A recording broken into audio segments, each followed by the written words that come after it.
reactionary people that just like they create issues out of nowhere and stuff. And it's like, even if it's not trans people, it's people that look the other gender. And if it's not, it's like it's always something. It's just a rabbit hole that these conservatives and reactionaries go down, where they just don't like women in sports. I think the problem is just women in general. And my stance, I know you didn't really ask me about how I feel about trans people in sports, but my stance in general is like, I actually have a pretty controversial stance, is that I don't even believe in gendered sports, really. I think they should be all in one category. And I even think that, like, even enhancements should be like, if they're, how do I say this? If we do or don't allow trans people in sports, it should be focused on not if they're trans, but what type of enhancements are they using? Like, are they taking testosterone? Are they taking estrogen? That should be what should be considered, not if they're trans. If they identify a certain way, that shouldn't matter at all. I don't know why it would ever matter to anyone.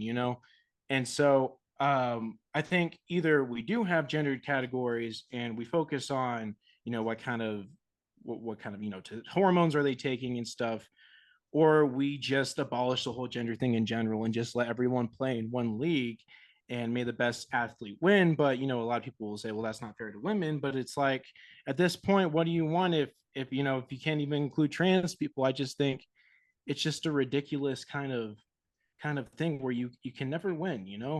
I don't know. It's always one thing. If it's not a trans person, it's because they don't look like a woman or a man. It's just keeping gender norms in place for people, I think. Yeah, and I think you did a good job there bringing up the testosterone part of it, because obviously that's something I think a lot of people look at when it comes to this conversation.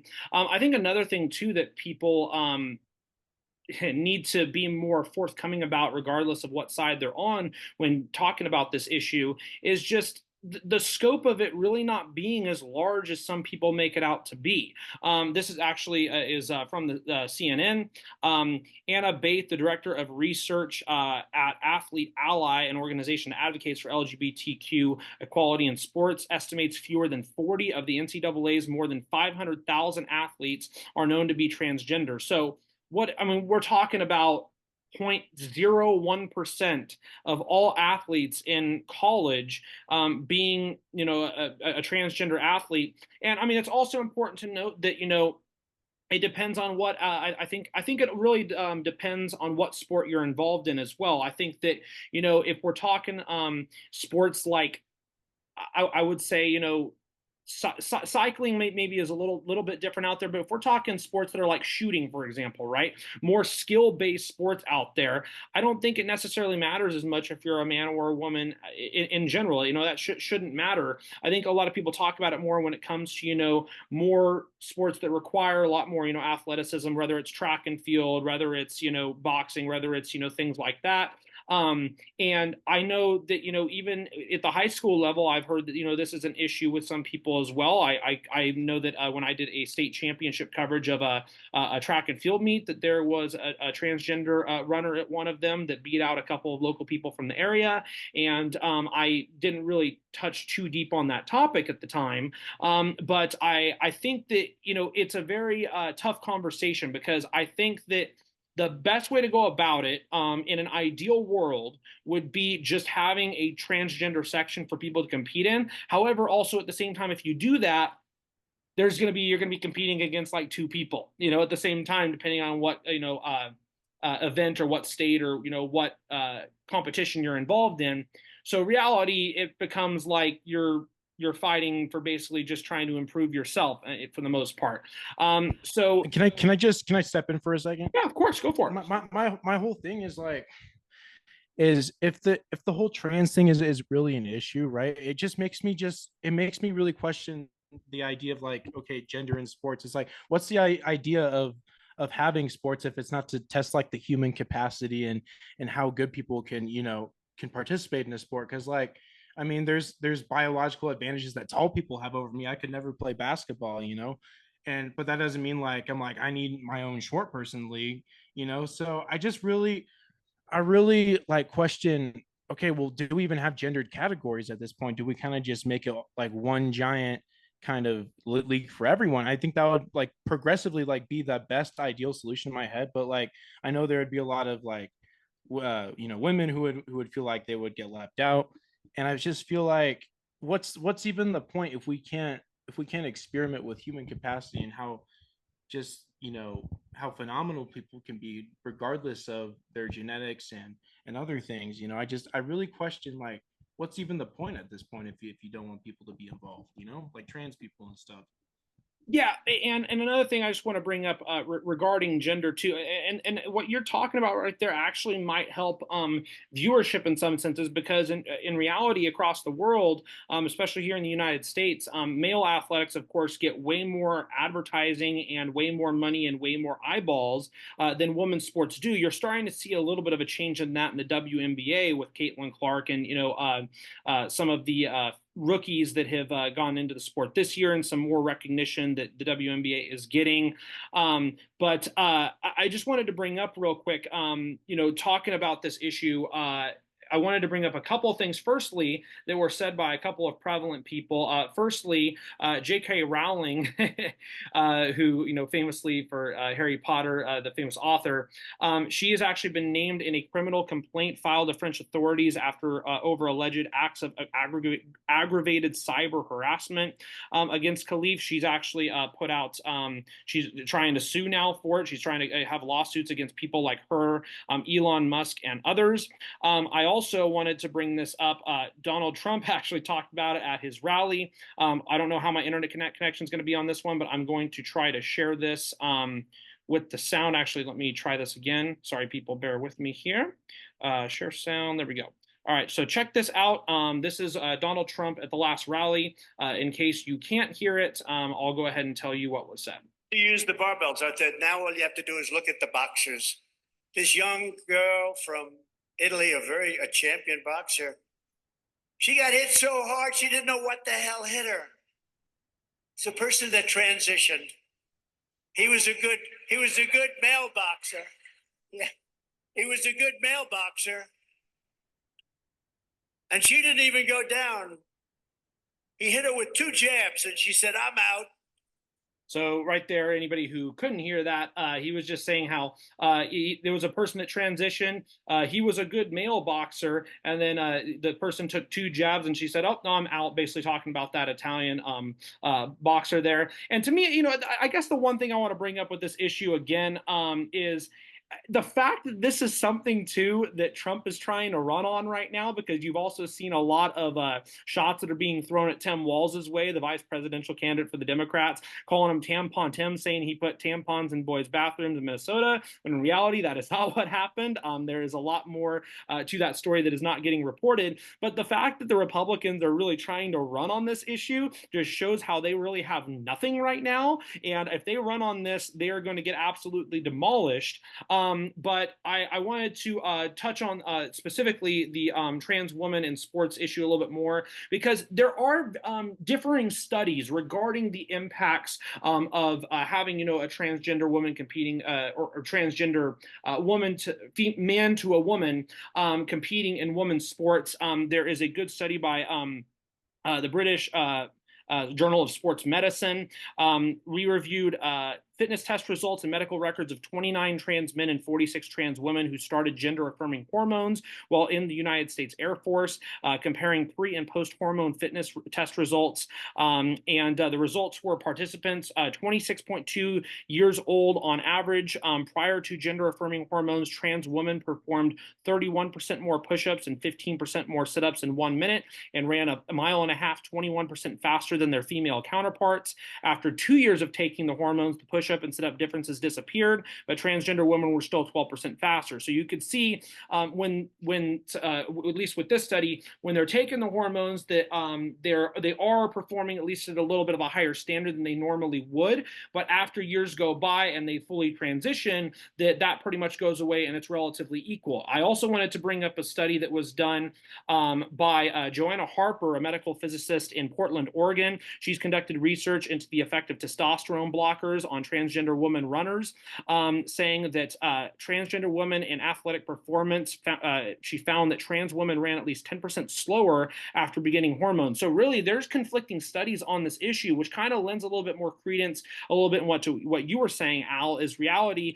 We don't know truly what the impact is on this, and does it truly matter at the end of the day? And I think that, this is something that still needs time to truly have a full answer on. I think you have a lot of people that are trying to claim that they're experts on this issue, when in reality, it's a lot more complicated than I think a lot of people are making it out to be.